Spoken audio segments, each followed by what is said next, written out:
नमस्कार, आप देख रहे हैं 4 PM। मैं हूं आपके साथ सिमरन। देश में एक बार फिर वन नेशन वन इलेक्शन का शिगुफा छोड़ दिया गया है। इसके बाद इस पर राजनीति शुरू हो गई है।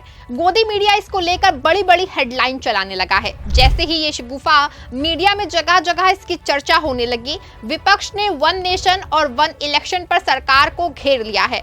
सपा अध्यक्ष अखिलेश यादव ने तो बीजेपी के मंसूबों को खुले शब्दों का उन्होंने जिक्र किया है। अखिलेश ने इस पर चुटकी लेते हुए साफ कह दिया है कि बीजेपी का ये चुनाव जीतने का जुगाड़ है।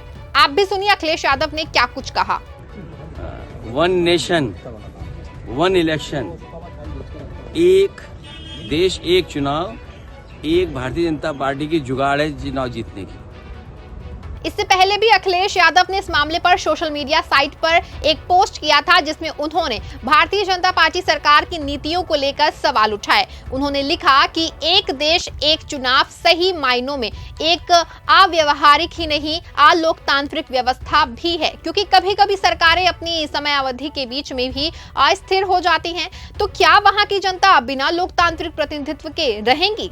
दोस्तों, अखिलेश यादव के इस बयान में दम है, क्योंकि आप समझिए, एक देश एक चुनाव कैसे संभव हो सकता है। अखिलेश ने जो तर्क दिया है उसको समझिए, क्योंकि भारत एक लोकतांत्रिक देश है। यहाँ की आबादी और क्षेत्र के हिसाब से एक राज्य के चुनाव कराने के लिए कई चरण लगते हैं और सरकार गठन के बाद भी बीच बीच में उपचुनाव की जरूरत पड़ती है।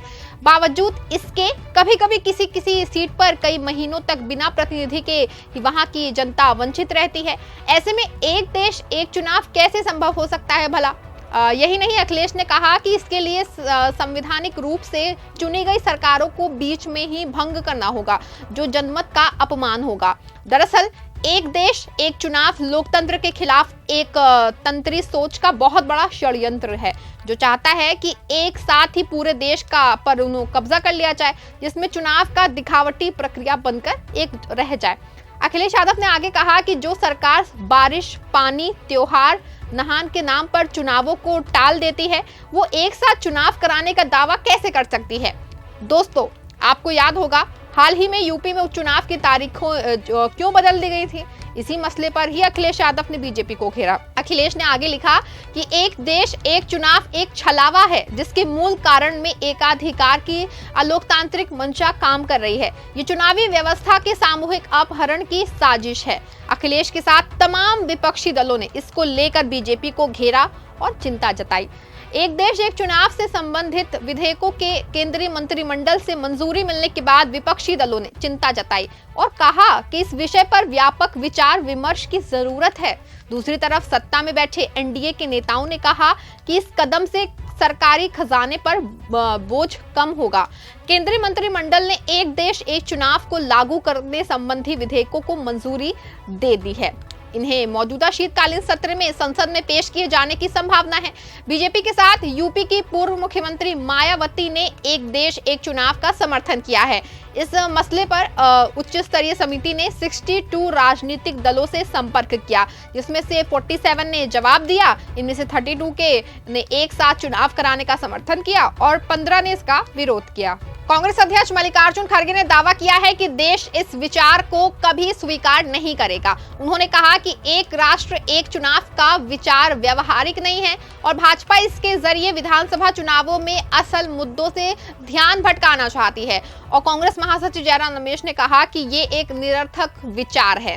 देखेंगे वो उसमें है क्या बिल में, वन नेशन वन इलेक्शन किस तरीके से करते हैं और उसका विवरण क्या है, वो सब देखने के बाद रिएक्ट करेंगे। जो बिल आता है वहां पर तो डिस्कशन को आएगा, फिर देख लेके बात करेंगे। एआईएमआईएम प्रमुख असदुद्दीन ओवैसी ने कहा कि हमने कानून आयोग को लिखित रूप में दिया है और वन नेशन वन इलेक्शन के लिए गठित समिति के समक्ष भी गया, जिसमें हमने वन नेशन वन इलेक्शन का विरोध किया। मुझे लगता है कि ये समस्या की तलाश में एक समाधान है। प्रधानमंत्री मोदी का पूरा गेम प्लान यही है कि राष्ट्रीय पार्टी रहे और बाकी क्षेत्रीय पार्टियां पूरी खत्म हो जाएं।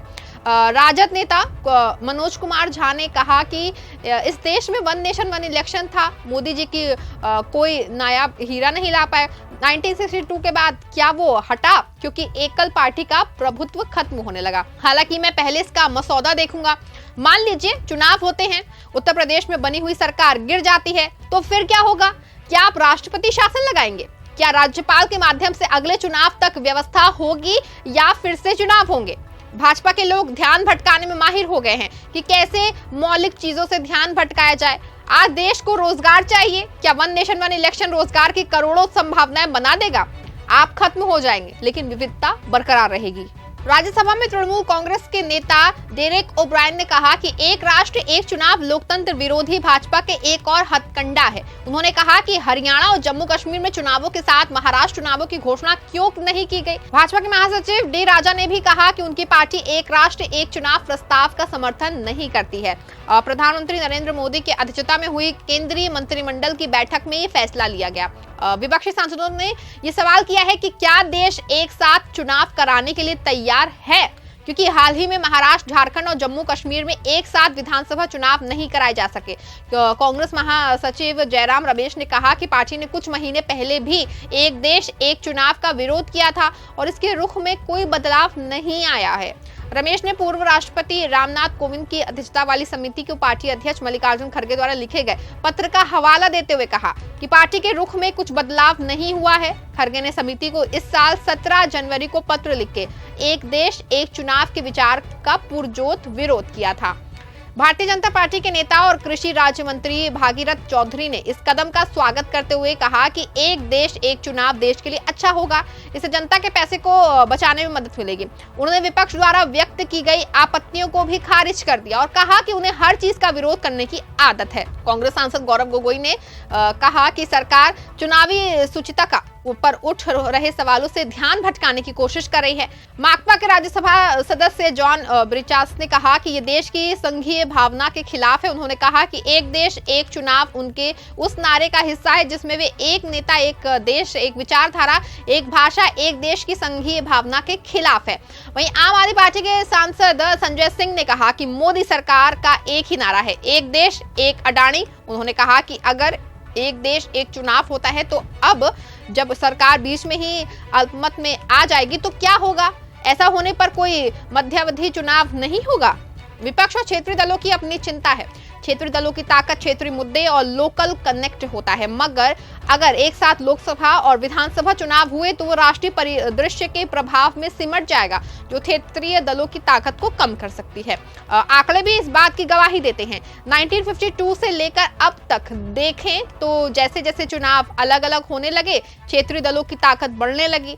60 के दशक तक देश में सभी लोकसभा और विधानसभा चुनाव साथ होते थे और उस वक्त केंद्र से लेकर राज्य तक कांग्रेस की ही सरकार थी।